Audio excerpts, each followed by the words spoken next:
आता आपल्याला सगळ्यात महत्त्वाचं बघायचं की ज्या एम-एस-पी बद्दल आपण चर्चा करतोय, तर ती एम-एस-पी कशी जाहीर केली जाते, ती नक्की काय आहे? ते कृषी किमतीचं धोरण नक्की ठरवण्यामध्ये कोणाकोणाची भूमिका आहे, कुठल्या पिकासाठी नक्की जाहीर केलं जाते आणि मग त्याच्या संदर्भाने सगळी आव्हानं किंवा सगळ्या समस्यांच्या बाबतीत आपल्याला चर्चा त्याच्यामध्ये करायची. आता सगळ्यात महत्त्वाचं की एम-एस-पी का जाहीर केली जाते? शेतकरी असतील किंवा ग्राहक असतील, त्या दोघांनाही किमतींचा फटका बसू नये. म्हणजे एकदमच मार्केटमध्ये मालाचा तुटवडा झाला तर ग्राहकांना फटका बसेल आणि एकदमच खूप माल आला आणि मालाचे रेट जर घसरले तर शेतकऱ्यांना लॉस होईल. त्यामुळे ह्या दोघांनाही एक प्रकारे काय आहे, तर संरक्षण देण्याच्या उद्दिष्टाने किमान किंमत निश्चित केली जाते. त्याचबरोबर बफर स्टॉक निश्चित केला तो एक प्रकारे स्टॉक ठरवण्याचं सुद्धा कारण काय? कारण का इमर्जन्सी असू द्या, मार्केटमधल्या किमती वाढणे असू द्या, त्याचबरोबर मार्केटमध्ये एक प्रकारे व्यापाऱ्यांची मोनोपॉली जी काही होते, तर ती मोनोपॉली कमी करण्याच्या उद्देशाने असू द्या, हा बफर स्टॉक कुणाला करावा लागतो? तर सरकारला करावा लागतो. आणि मग त्या उद्देशाने हे एक प्रकारे एम-एस-पी जाहीर केली जाते. त्यामुळे त्याची जर एक प्रकारे बघितलं तर ओव्हरऑल आपल्या देशाची अन्न सुरक्षा निश्चित करण्यासाठी आणि शेतकऱ्यांना व ग्राहकाला लाभ मिळवून देण्यासाठी प्रामुख्याने एम-एस-पी आपण आणतो. मिनिमम सपोर्ट प्राईस, किमान आधारभूत किंमत आपण त्याला म्हणतो. तो आता ही एम-एस-पी आहे कोण जाहीर करतं? करणारा आयोग आहे कृषी खर्च व किंमती आयोग. कृषी खर्च व किंमती आयोग, commission of agriculture cost and prices. तर हे एक प्रकारे जाहीर करतं म्हणण्यापेक्षा, की हा आयोग काय करतो, किमती ठरवतो. तो ठरवतो आणि त्याची शिफारस केंद्राला केली तर केंद्र सरकार जाहीर करते. म्हणजे हा आयोग थेटपणे जाहीर करत नाही, परंतु त्याचं जे बॅकग्राऊंडचं काम आहे, की मग नक्की कॉस्ट कशी ठरवायची, राज्यांसोबत चर्चा करणं, ॲक्चुअली इनपुट कॉस्ट किती लागते, मार्केटमधल्या प्राइसेस कशा आहेत, आंतरराष्ट्रीय लेव्हलला काय चालतं, ह्या सगळ्या गोष्टीवरती एम-एस-पी जाहीर केली जाते. केंद्र सरकार फायनली जाहीर करतं. केंद्र सरकारच्या अंतर्गत असणारी आर्थिक व्यवहाराच्या संदर्भाची जी कॅबिनेट कमिटी आहे, तर त्याचे अध्यक्ष असतात पी-एम. तर यांच्या अध्यक्षतेखाली एक प्रकारे फायनल प्राईस ठरवून ती जाहीर केली जाते. आता लक्षात घ्या, एम-एस-पी हे कायदेशीर नाही. तर ती एक प्रशासकीय धोरण आहे किंवा एक प्रकारे शेतकऱ्यांसाठी तात्पुरती गरज असते किंवा एक तात्पुरती ती सेवा आहे किंवा तात्पुरती एक प्रकारे ती प्राईज आहे. म्हणजे आपल्याकडे पर्मनंट अजून त्याला कुठल्या ना घटनेत तरतूद आहे, ना कुठल्या कायद्यामध्ये तरतूद आहे, ना कुठला एक प्रकारे त्याचा तसा जी-आर आहे. परंतु ही एक प्रकारे प्रशासकीय सोय आहे. प्रशासकीय सोय कशी आहे किंवा प्रशासकीय धोरण कसं आहे? तर देशाची फूड सिक्युरिटीची गरज, शेतकऱ्यांना बेसिक लाभ मिळणं आणि त्याच्या माध्यमातून ज्या आवश्यक गरजा आहेत किंवा जे जास्तीच्या वापराच्या गोष्टी आहेत, तर त्याच्यावरती एम-एस-पी जाहीर केले जाते. म्हणजे सरसकट नाही. तुमच्या मनामध्ये प्रश्न येईल, सरसकट एम-एस-पी का नाहीये? वाटेल तुमच्या मनात आलंच असेल ना, की कांद्याला का नाहीये? लसूणला का नाहीये? इतर आपण म्हणूया ॲपलसाठीच का नाहीये? टोमॅटो साठीच का नाहीये? तर त्या आवश्यक गोष्टी परंतु त्याच्यामागे मर्यादा सुद्धा आहेत. पेरिशेबल गुड्स महत्त्वाचे आहेत, की खूप एकदम नाशवंत गोष्टींना जर एम-एस-पी दिली आणि जर शेतकरी अडवून राहिले, की नाही आता आमचा माल गव्हर्नमेंटने खरेदी करायचा. गव्हर्नमेंट घेऊन ते ठेवेल कुठे?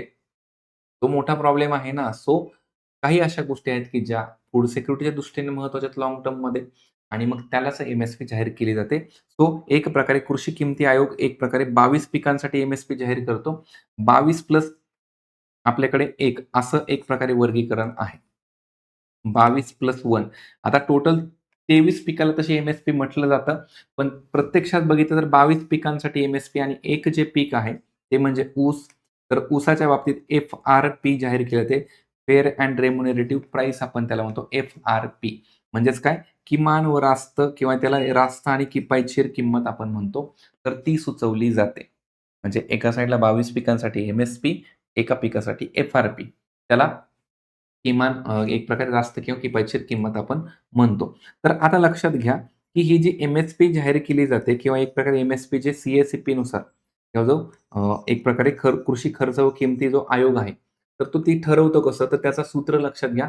सूत्र तुम्हाला उत्तरात नाही लिहिता आलं वगैरे तरी चालेल कारण का तेवढ्या सूत्रावरती प्रश्न नाही विचारलात, पण तुम्ही जर लिहिलंच समजा ते, तर तुमचा तो एडव्हांटेज होईल.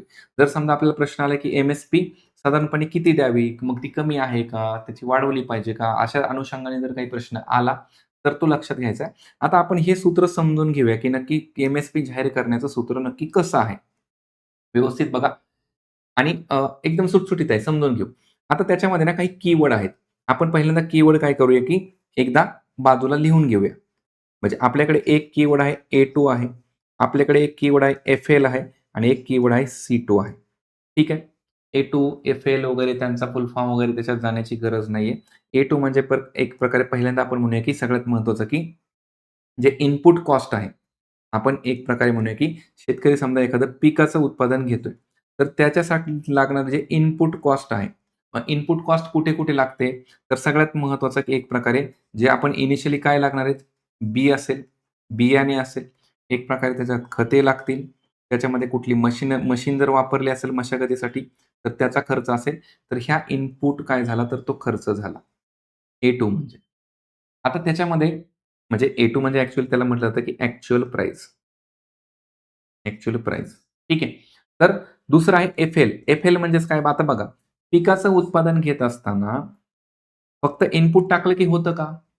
त्याच्यामध्ये काय लागतं, की फॅमिली लेबर लागतं. फॅमिली लेबर असतं की नाही? शेतकरी स्वतः कष्ट घेतो की नाही? मग हे फॅमिली लेबर आहे. आता फक्त जस्ट इमॅजिन करा, की एखाद्या घरामध्ये 4 लोकं आहेत आणि ते 4 लोकं शेतीमध्ये राबतायत. तर त्यांनी इनपुट बियाणं लावलं. त्याच्यामध्ये मशागत करतायत, ते स्वतः काम करतायत 4 लोकं. आता विचार करा, त्या 4 लोकांनी समजा, की आपल्या शेतीत काम नसतं केलं आणि ते 4ही लोकं इतरांच्या शेतामध्ये कामाला गेले असते. तर त्यांना डेली वेजेस काहीतरी मिळालं असतं. त्यांना काहीतरी रोजगार मिळाला असता की नाही? मग त्यांचा जो रोजगार मिळाला असता, तर त्याला समजा पैशाच्या रूपात जर आपण कन्सिडर केलं समजा, पैसे किती मिळाले असते. तर पर्टिक्युलर पीक घेण्याच्या काळामध्ये जेवढी मशागत 4 लोकं करतील, तर त्यांची एक अंदाजित कॉस्ट काढली पाहिजे आणि ती कॉस्ट म्हणजे आहे एफ-एल. तर ही फॅमिली लेबर हे पैशामध्ये कन्सिडर केलं पाहिजे. म्हणजे एक प्रकारे त्याचा पैशात रूपांतर करणं आवश्यक आहे. नाहीतर काय घरचे माणसं आहेत, राबतायत, काम करतायत, तर त्यांचा विचार मग केलाच जात नाही. तो विचार करणं गरजेचं आहे. इथं सुद्धा बियाणं घ्यायला, खते घ्यायला पैसे लागणार, तर तो सुद्धा कॉस्ट आहे. आणि तिसरी गोष्ट आहे C2. आता C2 एक प्रकारे थोडंसं अगेन पुढचा टप्पा आहे, पण लक्षात घ्या. आता बघा, आपली शेती आहे. शेती म्हणजे एक कॅपिटल आहे, भांडवल आहे. म्हणजे शेती विकली तर पैसे येतात की नाही? याचा अर्थ काय? काहीतरी भांडवली गोष्ट आपण वापरतोय. मग जर भांडवल कुठलं तरी वापरतोय, तर त्याच्यावरती व्याज आपल्याला मिळालं असतं किंवा सिंपल अजून एक, आपण व्याज म्हणण्यापेक्षाही त्याच्यावरती समजा आपल्याला काय मिळालं असतं, भाडं पण मिळालं असतं. असं थोड्या वेळासाठी कन्सिडर करा, की आपली शेती आपण कोणाला तरी रेंटने चालवायला दिली. तर त्याच्या बदल्यात आपल्याला रेंट मिळालं असते की नाही भाडं? किंवा जर आपणच कोणाची तरी शेती भाड्याने घेतली असती, तर आपल्याला खिशातून पैसे द्यावे लागले असते. याचा अर्थ त्याची काहीतरी कॉस्ट आहे. किंवा जर समजा आपण बँकेकडनं लोन घेतलं असतं आणि शेती कोणाची तरी किंवा शेती आपण विकत घेतली असती. याचा अर्थ ती लोन जे घेतलंय शेतीसाठी, म्हणजे तो पैसा बँकेकडून घेतला, शेतीमध्ये इन्व्हेस्ट केला. शेतीमध्ये इन्व्हेस्ट केला म्हणजे आपण तो पैसा कुठेतरी गुंतवलाय, म्हणजे भांडवल आपण आपल्या हातात घेतलंय आणि त्या भांडवलातून आपण काम करणार आहे. परंतु बँकेला मात्र आपल्याला व्याज पण भरावं लागणार आहे. हो, त्याच्यावरचं भाडं असू द्या, व्याज असू द्या, ही एक कॉस्ट असणार आहे.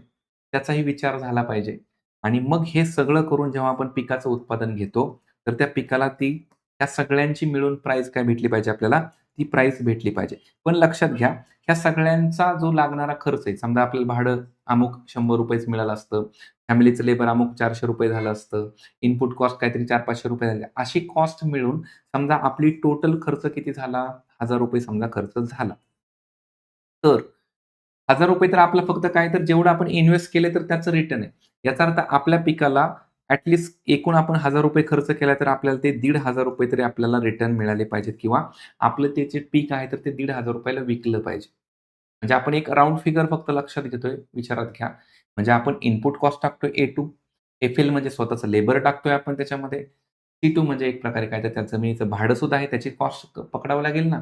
आणि मग ते सगळं पकडून जर आपली ₹1000 ची इन्व्हेस्टमेंट त्या पिकामध्ये होत असेल, तर ते पीक मार्केटमध्ये विकताना जर ₹1000 लाच विकलं तर आपल्याला प्रॉफिट 0 राहील. फक्त ₹1000 आपल्या हातात आलेले दिसतील, पण खरा प्रॉफिट तो 0 असेल. किंवा तो जर ₹800 ला विकला तर ₹800 आपल्या हातात आलेले पैसे दिसतील. पण जर कॅल्क्युलेट केलं तर आपण काय लॉसमध्ये असू. तो ॲट लीस्ट ₹1500 तरी मिळाले पाहिजेत अशी मागणी आहे आपल्याकडे. पण ॲक्चुअलमध्ये काय होते आपण बघूया प्रत्यक्षात काय होतंय नक्की.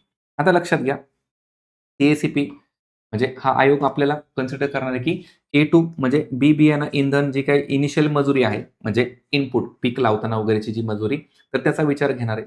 किंवा आपण समजा म्हणू, की याच्यामध्ये हे बाहेरचे मजूर लावले. बाहेरचे लोक लावले कामाला, त्यांचे पैसे तर आपल्याला लगेच खिशातून द्यावे लागतात. आपण थोडीच म्हणतो त्यांना, की नाही आता आमचं पीक विकू द्या. पीक आल्यानंतर मग तुमचे पगार करतो. असं होत नाही. इनिशियली खिशातनं पैसे जाणार आहेत. मग आता विचारात घ्या, की लोकांच्या हातातनं म्हणजे शेतकऱ्याच्या हातातनं पैसा इनिशियली जाणार आहे तो. बियाण्याला जाणार आहे, त्याच्यामध्ये इंधनाला जाणार आहे, त्याच्यामध्ये मशागतीला मशिनरी, ट्रॅक्टर वगैरे लावून सगळ्या गोष्टीला पैसा जाणार आहे. मग तो पैसा गेला, ठीक आहे. त्याच्यानंतर बघा आता A2 प्लस एफ-एल म्हणजे थोडक्यात काय A2 मध्ये खर्च आहे सगळा, पण घरच्या लोकांचं श्रम आपण कन्सिडर करत नाही, पण ते केलं पाहिजे. म्हणजे सी काय करणार तर म्हणजे A2+FLचा विचार करणार आहे आणि त्याच्यामध्ये फॅमिली लेबरचं अंदाजित मूल्य जोडलं जाणार आहे. जे काही टोटल व्हॅल्यू होईल, त्याच्या बेसिसवरती त्या पिकाची एक प्रकारे प्राईस ठरवली जाईल. जे कुठलं पीक घेणार आहे आणि आपण जे C2 म्हटलं तर हा एक प्रकारे ॲडव्हान्स कॉस्ट आहे. ॲडव्हान्स एक प्रकारे आपण त्याला म्हणू की ती ॲडिशनल कॉस्ट झाली, पुढच्या टप्प्याची मध्ये झाली. त्याच्यामध्ये आपण काय म्हणतोय A2+FL तर येणारच. C2 मध्ये काय येणार A2+FL येणारच. प्लस काय येणार स्वतःच्या मालकीचं भाडं आपण म्हणतोय किंवा जे भांडवल आहे त्याच्यावरचं व्याज. म्हणजे एक प्रकारे आपण जे इथं टप्पे बघितले. म्हणजे A2 आलं तर A2 नंतर मग FL तर FLमध्ये काय येणार? तर आधीच ऑलरेडी A2 इनपुट कॉस्ट येणार प्लस फॅमिली लेबर येणार आणि C2 आपण जेव्हा काउंट करतो तर C2 मध्ये आपण व्याज किंवा भाडं जे म्हटलं, तर त्याच्यामध्ये आधीचा पण कॉस्ट ॲड होणार आहे. म्हणजे A2+FL+C2 अशी टोटल कॉस्ट आपण जे अंदाजे एक प्रकारे फॉर एक्झाम्पल म्हणून ₹1000 घेतले. तर एक प्रकारे लक्षात घ्या, तर आपल्याला ह्या तिन्ही कॉस्ट विचारात घ्यायला पाहिजेत. प्रॅक्टिकली घ्यायला पाहिजेत. पण होतंय काय? तर लक्षात घ्या, सरकार काय करतं फक्त ह्या दोन्हींचाच खर्च विचारात घेतं. म्हणजे एक प्रकारे A2+FLच्याच दीडपट फक्त एम-एस-पी जाहीर करतं. म्हणजे जर समजा आपण एक अगेन रफ कॅल्क्युलेशन करूया. समजा आपल्याला इनिशियली A2ला समजा आपल्याकडे ₹400 गेले प्लस FLला आपल्याकडे ₹400 गेले आणि आपण व्याज वगैरे रेंट आपण त्याला म्हणतो की ₹200 गेले. असा आपला किती झालाय? ₹1000 खर्च झालाय. पण सरकार काय करतंय सध्या फक्त 400 हे प्लस 400 हे यांची इक्वल टू हे जे ₹800 येतात ना, म्हणजे C2चा विचारच नाही करत गव्हर्नमेंट आणि याच्या दीडपट फक्त विचार करते. याच्या दीडपट म्हणजे किती? हे 800 झाले. आता त्याच्यात फक्त 400 ॲड करायचे अजून. 400 ॲड केले तर सरकार एवढी एम-एस-पी जाहीर करेल एका पिकाला. म्हणजे किती रुपये झाले हे? ₹1200 झाले. प्रॅक्टिकली आपल्याला ₹1500 यायला पाहिजे. आता ते फक्त ₹1200च येतात. म्हणजे सरकार त्या C2च्या कॉस्टचा विचार नाही करत.